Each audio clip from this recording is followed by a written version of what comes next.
हरे कृष्णा। राधे राधे भक्तों, कैसे हैं आप सभी लोग। उम्मीद करती हूँ आप सभी लोग राधा जी की कृपा से अच्छे होंगे, मस्त होंगे। आप सभी लोग अपने जीवन में यूं ही आगे बढ़ते रहें, तरक्की करते रहें, यही ईश्वर से प्रार्थना करूँगी मैं। तो स्वागत है आप सभी लोगों का मेरे आज के व्लॉग में। तो आज का व्लॉग 2 दिन का मिक्स व्लॉग है। तो 2 दिन मैंने थोड़ा थोड़ा शूट किया था, तो वो एक ही क्लिप में ऐड कर दिया है। आज हमारे लड्डू गोपाल सुबह से ही राधा रानी को निहारे पड़े हैं, तो देख सकते हैं आप लोग किस तरह से देख रहे हैं। फिर उसके बाद में मैं अपने लड्डू गोपाल जी को नहला धुला करके श्रृंगार कर देती हूँ अच्छे से। भोग में आज कुछ नया बनाने का मन कर रहा था, तो मैंने आज दही पापड़ से कुछ बनाया था। नाम नहीं पता इसका, बट मन में जो भी आया भाव बना दिया। शाम के करीब मैं यहाँ पे लड्डू बनाने की कोशिश कर रही थी, तो हमारे घर में बूंदिया रखी हुई थी। इसी बूंदी का ही मैं जो है लड्डू बनाऊंगी। तो हल्का सा ये गीला हो गया था, अदरवाइज़ खाने में बहुत टेस्टी लग रहा था। मैंने इसमें ऑरेंज और ग्रीन कलर थोड़ा सा मिक्स किया था। अब इसी का ही मैं जो है अच्छे से इसको भूंज लूँगी, जब तक आपकी जो बूंदी है वो अच्छे से सिरे में फूल ना जाए। तो मेरी बूंदी यहाँ पे रेडी हो चुकी थी, इसी से ही मैं बनाऊंगी लड्डू। लड्डू बहुत ही अच्छे बने थे, बड़े बड़े बूंदी के लड्डू बने हुए थे। आप लोग देखिएगा वीडियो में, बहुत ही आसान तरह से ये बन जाता है। उसके बाद में ये देखिए लड्डू बना करके आ गए शाम की पूजा के लिए। शाम में पूजा करती हैं रोज़ मम्मी, और शाम और सुबह 2 टाइम हमारे यहाँ गणपति बप्पा की पूजा होती है। तो कल के दिन यानी 5 तारीख को, 5 सितंबर को, जिस दिन हमारे राधा रानी का छठी है, उस दिन पूरे 10 दिन हो जाएंगे हमारे गणपति बप्पा को। तो कल के दिन हमारे यहाँ विसर्जन है। विसर्जन का भी ब्लॉग आप लोगों के साथ में ज़रूर शेयर करूँगी मैं, और छठी का भी ब्लॉग शेयर करूँगी। फिर रात में मैं अपने लड्डू गोपाल जी को भोग लगा देती हूँ। भोग में जो भी चीज़ें बनी हुई थी वो सारी चीज़ें मैं भोग लगा देती हूँ। रात में मैं अपनी राधा रानी को दूध पिला रही थी, उस वक्त उन्होंने पूरा दूध अपने कपड़े पे गिरा लिया था, तो मैंने उनकी ऊपर की जो चोली है वो बदल दिया है। और बाकी के दोनों लड्डू गोपाल जी का नहीं चेंज किया है, क्योंकि उनका नहीं गिरा हुआ था ऊपर। तो इसके बाद में मैं सुला दूंगी, और नेक्स्ट डे हमारे लड्डू गोपाल जी उठते हैं। और नेक्स्ट डे का वीडियो यहाँ से शूट किया है मैंने।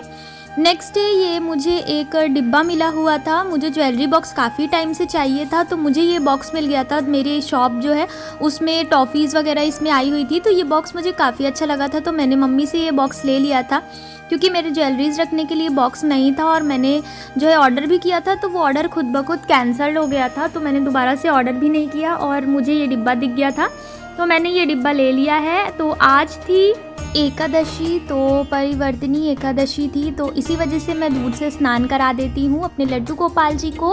स्नान करा के मैं अच्छे से पीले वस्त्र पहना दूंगी। तो ये देखिए हमारे लड्डू गोपाल जी रेडी हो चुके हैं, राधा रानी भी रेडी हो चुकी है।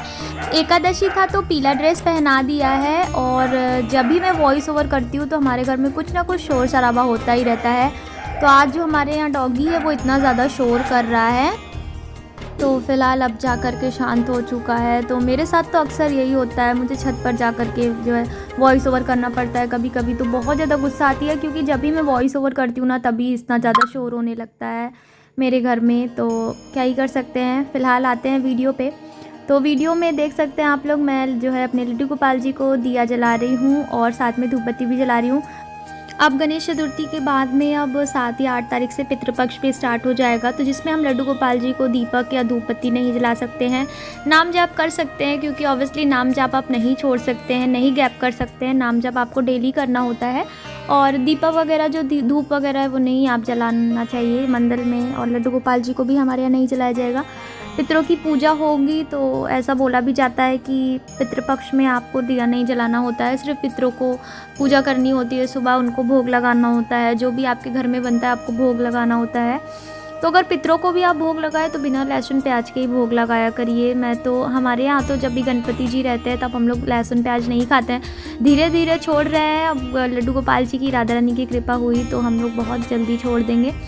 फिर हम आज जो है मुझे सेवा करने का मौका मिल जाता है गणपति बप्पा को, क्योंकि मम्मी अभी तक जो है घर की सफाई कर रही थी छत पे नीचे। तो मम्मी को समय लग रहा था, तो मैंने ही धूप बत्ती और दिया से हमारे गणपति बप्पा की आरती कर दिया है, दीपक भी जला लिया है। और ये जो कपूर है ना, इतना बेकार कपूर है, इतना चिटिकता है, इसमें पानी पड़ गया है तो बहुत ही ज़्यादा चिटिक रहा है, जिसकी वजह से ना मेरा जो प्लेट है वो लगभग मोस्टली चिट्टी पड़ पड़ के तो लगभग जल ही रहा है। तो नवरात्रि तक आई होप शायद ही ये चले। तो बस आज मुझे सेवा करने का मौका मिला, मैं तो बहुत ज़्यादा खुश थी। आरती कर लेती हूँ गणपति बप्पा की। आप लोग भी आइए, आरती में शामिल हो जाइए। इतने दिन तक हमारे गणपति बप्पा हमारे साथ में थे और अब समय आ गया है उनका जाने का, तो थोड़ा सा सैड तो हूँ मैं, क्योंकि इतने दिन तक थे। सुबह शाम 2 टाइम उनकी सेवा करनी होती थी, पूजा करना होता है। ज़्यादा तो देखिए वो कुछ भी नहीं मांगते हैं, बस वो यही चाहते हैं कि उनके सामने अगर आप दीपक जला देते हो या भाव से भी आप उनकी सेवा करते हो, उनको पूछते हो ना, उनके सामने एक दिया जला देते हो, यही सब चीज़ों से वो बहुत ज़्यादा खुश हो जाते हैं। और कोई भी देवी देवता मुझे नहीं लगता कि कभी भी कुछ मांगते होंगे कि आप उनके लिए बहुत ही ज़्यादा चीज़ें चढ़ाइए, सोना चढ़ाइए, चांदी चढ़ाइए। बस सभी देवी देवता यही चाहते हैं कि कोई भी उनको पूजे तो एक भाव से पूजे, जिससे कि वो खुश रहें। और देखिए दीपक वगैरह जल चुका है। यही दिवाली में हमारे यहाँ जो है कपूर जलाया जाता है आरती के लिए, तो ये दिवाली भी पूरी काली हो चुकी है। और जो यहाँ पे पान का पत्ता वगैरह चढ़ा है ना, इसको हम लोग हटा नहीं सकते हैं, क्योंकि बोला जाता है 10 दिन तक ये पूरा ही रखा रहना चाहिए। तो बस खाली सफाई कर देते हैं थोड़ा बहुत। और जो ये पान का पत्ता, सुपारी वगैरह है, ये सब हम नहीं हटाएंगे। ये सारी चीज़ें यहाँ पे रहेगी 10 दिन तक, और ये सारी चीज़ें ले जा कर के हम गंगा जी में जो है डाल देंगे। फिर सुबह का भोग भी बना देती हूँ मैं, सुबह नाश्ता बना देती हूँ। और दिन भर में मैं 4 टाइम भोग लगाती हूँ अपने लड्डू गोपाल जी को। तो अभी सुबह सुबह नाश्ता बना रही हूँ। तो नाश्ते में ना आज जो है मैंने अपने लड्डू गोपाल जी के लिए मखाने का जो है दूध, मखाने को गर्म करके चीनी डाल करके बनाया था। सिंपल तरह से ही बनाया था, बट अच्छा बना था। मैं वीडियो अपलोड करने लगी थी थोड़ा सा, तो यहाँ पे मखाना हल्का सा जल गया था, बट इतना पता नहीं चल रहा था खाने में। घी से जो है मखाने को रोस्ट कर दिया है, उसके बाद दूध डाल के, चीनी डाल के, इलायची डाल देंगे। और शाम यहाँ पे दोपहर में फिर भोग लगा देती हूँ। फिर शाम के लिए भी प्रसाद बना देती हूँ। तो आज प्रसाद में बूंदिया बनाया हुआ था मैंने खुद से, कलर डाल दिया है। तो देखिए कितनी खिली खिली बूंदिया लग रही है और बहुत ही ज़्यादा टेस्टी भी लगती है। बस बूंदिया में जो है कलर डाल करके पानी में हल्का सा पका लीजिए। जब हल्का सा पानी गाढ़ा हो जाए तो बूंदिया डाल के और इलायची वगैरह डाल दीजिए। इसी तरह से सिंपल तरह से मैंने बनाया है, बट खाने पीने में बहुत ही ज़्यादा टेस्टी लगता है।